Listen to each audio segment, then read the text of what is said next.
Ya, seakan-akan momen kebersamaan antara Prabowo dan Erick Thohir saja sudah bikin heboh, apalagi di tengah-tengahnya ada Presiden Joko Widodo.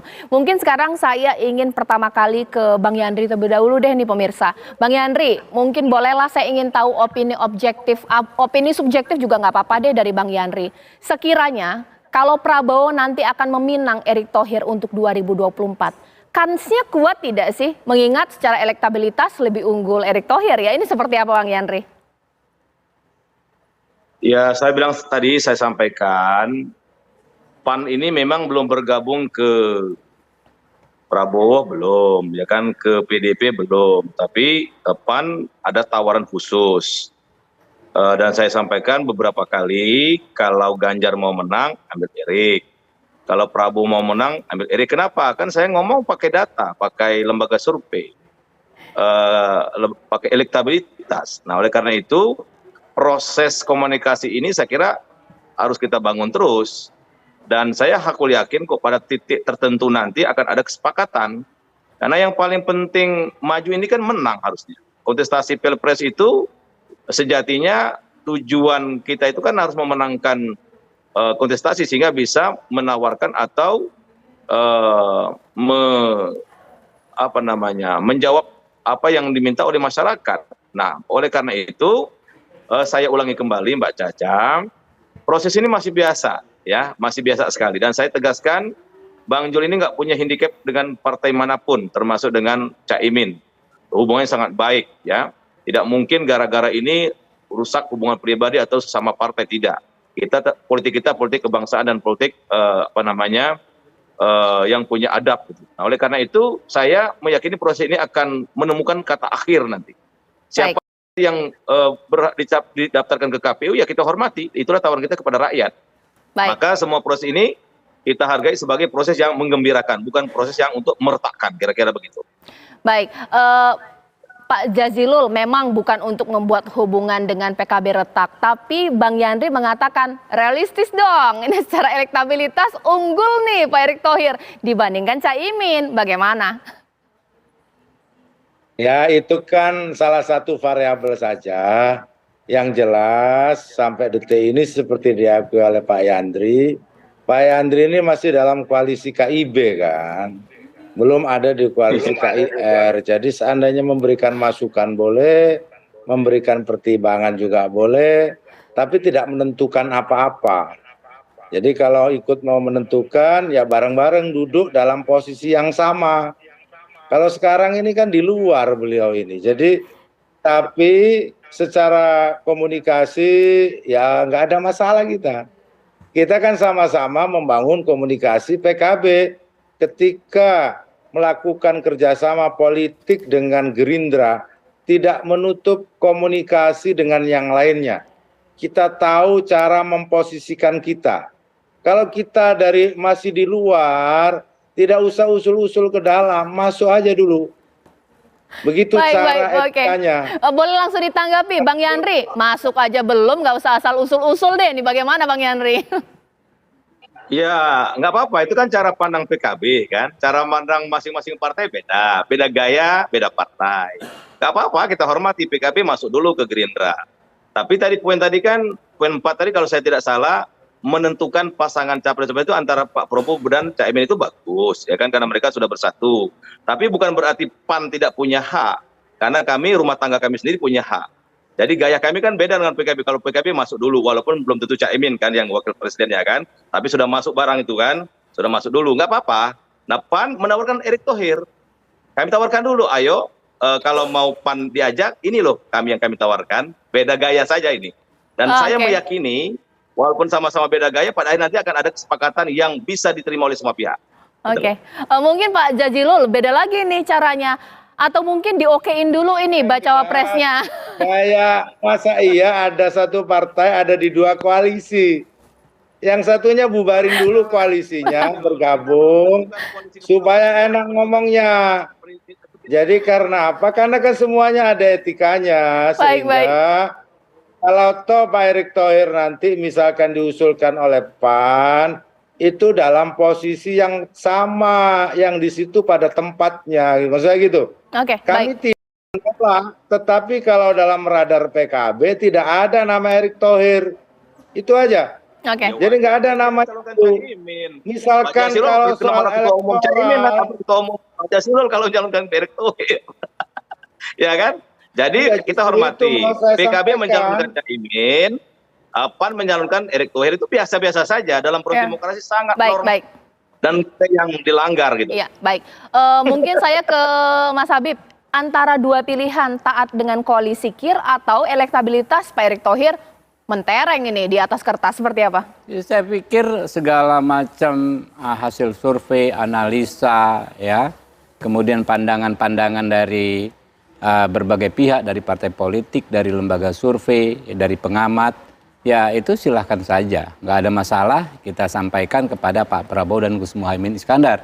Nanti pada saatnya beliau berdua kami yakin punya kematangan, ya, punya kedewasaan untuk memutus yang paling tepat untuk bangsa dan negara. Dan perlu dicatat, Mbak Caca, bahwa ini sebetulnya bukan persoalan yang kami alami sendiri. Dinamika hal yang biasa juga dialami dua baca pres lainnya, bahkan Pak Ganjar yang kalau mau maju nggak perlu hitung-hitungan batas presidensial threshold, ya kan? Toh juga belum memutuskan. Lalu bagi kami ini juga bukan pengalaman yang pertama yang begini. Biasa saja kami dari 2014 ya itu ada 5 partai pendukung ya. Awalnya kita semua bingung cari cawapresnya, pada akhirnya capres dan cawapresnya itu hanya dari 2 partai. Dari 5 capres dan cawapresnya 2. 2019 awalnya rumit dari 3 partai pengusung ya. Capres dan cawapresnya dapat dikatakan dari 1 partai politik. Jadi semakin mendekati deadline, kalau pengalaman kami, karena ini adalah yang terlibat dalam masalah-masalah ini adalah tokoh-tokoh bangsa, itu justru akan semakin rileks, ya.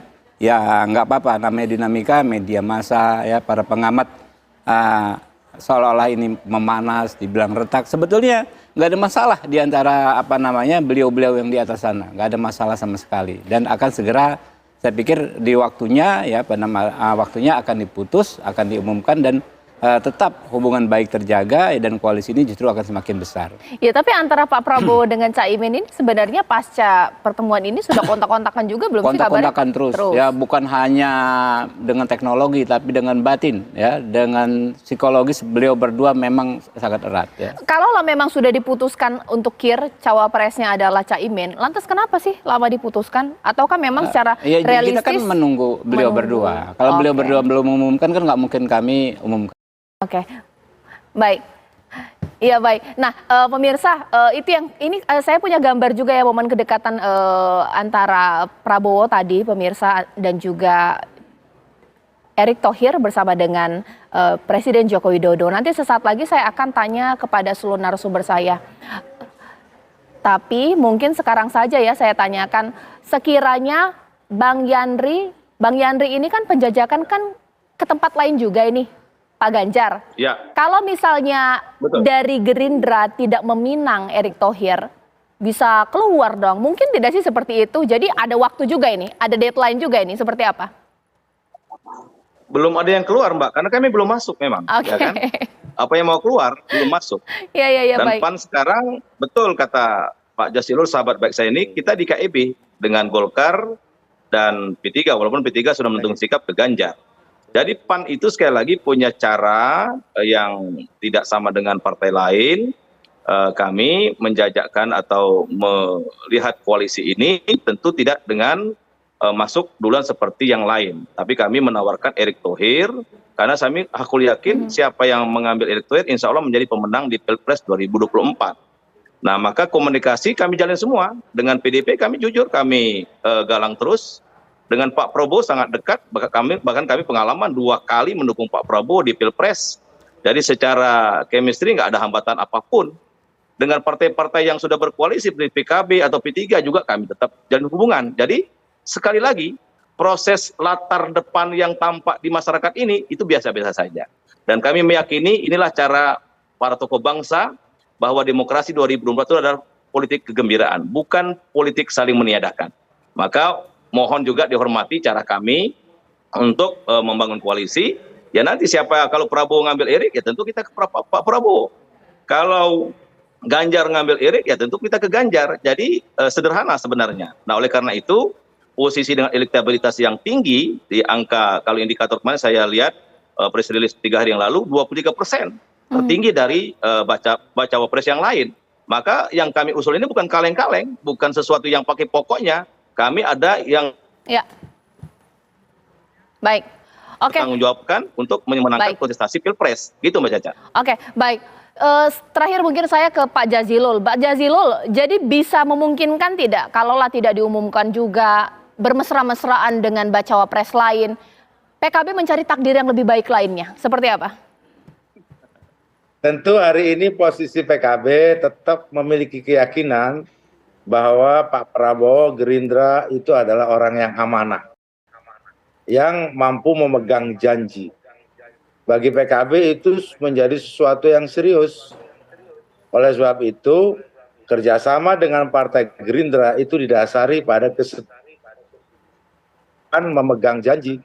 Nah, kalau ternyata janji itu tidak dipegangi, publiklah nanti yang akan melihat itu. Oleh sebab itu, kami tidak sedikit pun berpikiran buruk sangka terhadap apapun yang terjadi, sesuai dengan keputusan dan apa yang disampaikan oleh Gus Muhaimin, tunggu takdir baik bersama Pak Prabowo.